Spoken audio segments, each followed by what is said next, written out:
Magandang araw mga kabarangay, kumusta na po kayo?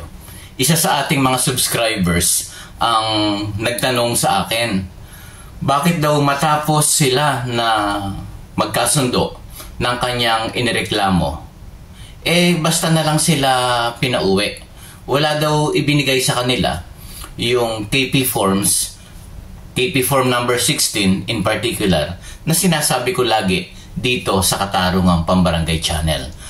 Paano nga ba talaga ang dapat gawin ng barangay secretary after ng amicable settlement?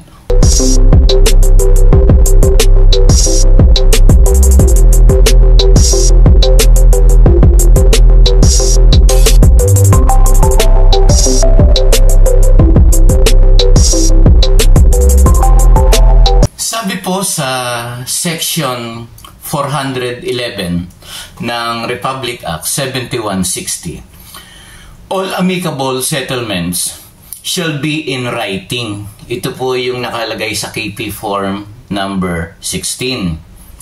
In a language or dialect known to the parties, signed by them and attested by the Lupon chairman or the Pangkat chairman.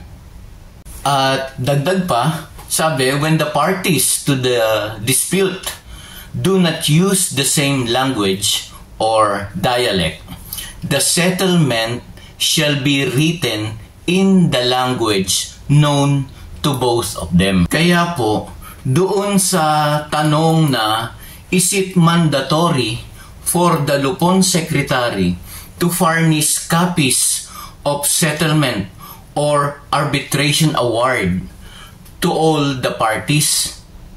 By the way, ito pong settlement, ito yung KP form number 16, inuulit ko po, at yung arbitration award, ito po yung KP form number 15. Ang sagot po na sa tanong na yon, kung mandatory ba na mag-issue ang secretary ng mga dokumentong ito, ang sagot po ay yes. The Lupon secretary shall furnish copies of the settlement or arbitration award to all the parties.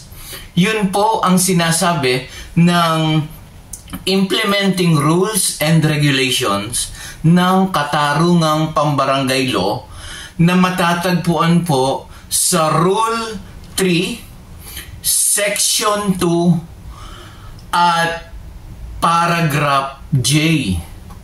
So, wag po nating basta paaalisin na lang yung mga nagkasundo. Dahil kailangan po nila na meron din silang written na kasunduan na ibibigay sa kanila. At ito po yung nagpapatunay, isa sa nagpapatunay na sila nga ay totoong nagkasundo sa barangay. Alam niyo po mga kabarangay, mga punong barangay, mga barangay secretary, madali lang naman gawin ito eh. Sa una talaga parang mahirap kasi hindi mo nga nakasanayan. Ngayon, kung ito ay ginagawa mo araw-araw, ginagawa mong habit yung magpatupad ng tamang proseso ng Katarungang Pambarangay, at after nun ay mag-i-issue ng mga certification na kinakailangan, madali lang po itong gawin. Bakit hindi nyo po subukan para doon sa mga hindi pa gumagamit ng mga tamang KP forms? Ulitin ko po, madali lang ito. Ayan mga kabarangay, muli na naman po akong sumagot sa isang katanungan ng ating isang subscriber. And hopefully, hindi lang siya ang natuto dito, kundi yung iba pa nating mga kabarangay na hindi aware sa mga ganitong bagay. Ang alam lang basta magpabarangay, okay na. Pag nag-usap, okay na. Hindi po ganon.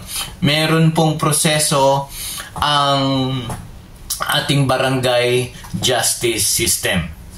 Kaya muli marami pong salamat sa inyong lahat, sa inyong pong panonood dito sa Katarungang Pambarangay Channel. Ako po si Jeffrey at sa mga susunod na panahon, sa mga araw, ay patuloy po nagagawa ng mga videos kagaya nito.